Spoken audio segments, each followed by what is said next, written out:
Hey, what's going on, guys? It's Donnie, and it is officially week 9 with the OTK. This is a pretty exciting week, and as you can see, I have my lover, Travis, with me. We're really not lovers, though. I'm really, we've been there and done that, and no. So let's switch over to something a little bit more appropriate for those of you who are celebrating the well, some people call it Easter.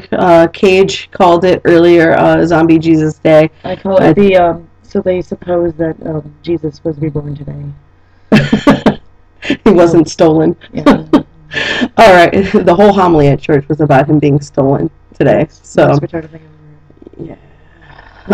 So I hope you like our little bit of springtime background there. I'm gonna get rid of it. We're gonna go normal now. Catch it. I can't. Okay. All right, so Not So Hostile Takeover. Again, this is my buddy Travis. He has been my dude for, God, I don't even know how long. Like 8 years. Yeah, something like that. We're in the same drag troupe together. He was my first. I'm sitting here calling him he. You're probably very confused right now. As far as I know, Travis does not identify as male in any form. It's just the whole drag lingo and calling your brothers he and she when they're not really he's or she's, or if they are, it's just something you kind of get used to. He's not offended by it, though.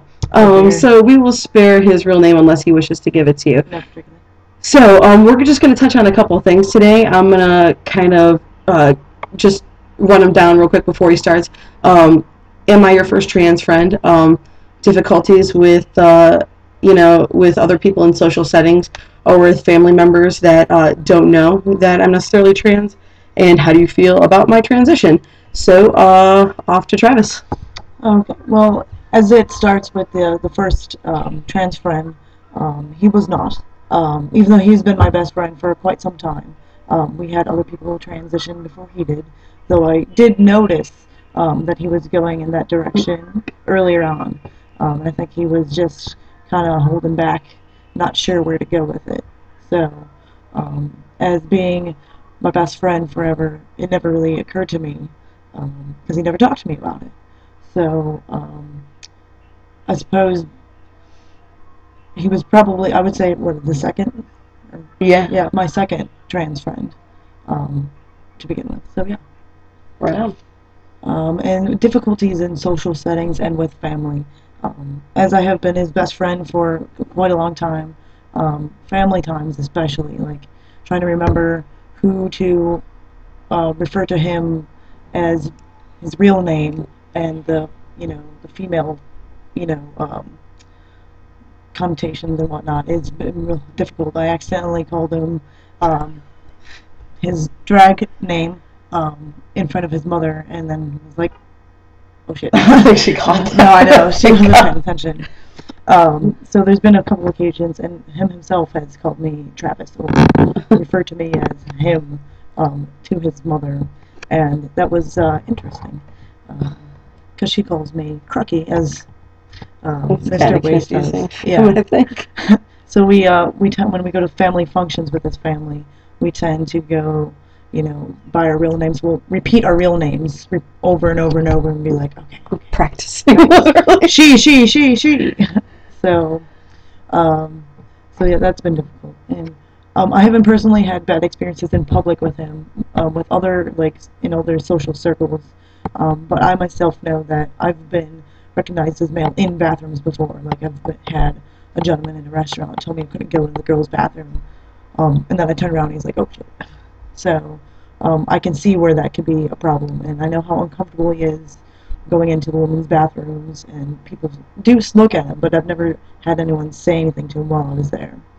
So, but I know that you have had several incidences. With Aaron a lot. By the way, Aaron is my roommate, and somebody that I hold very, very, very close to my heart.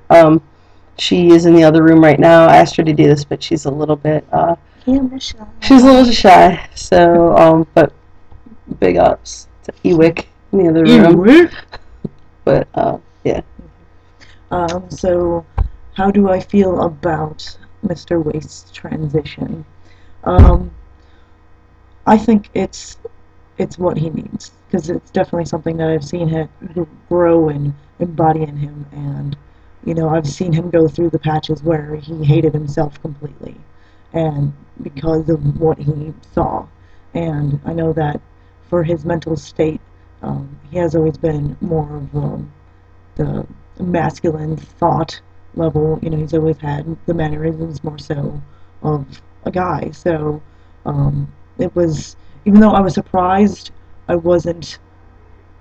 Well, no, I wouldn't even say surprised, because I wasn't surprised. Um, It was more of a, I wish he would have told me earlier that he felt that way. So he kind of did that thing where he, kind of hid his feelings for a while, let it kind of boil up, and then when it got to the point where he couldn't hide it and where he couldn't control it, that's, he finally let everybody know.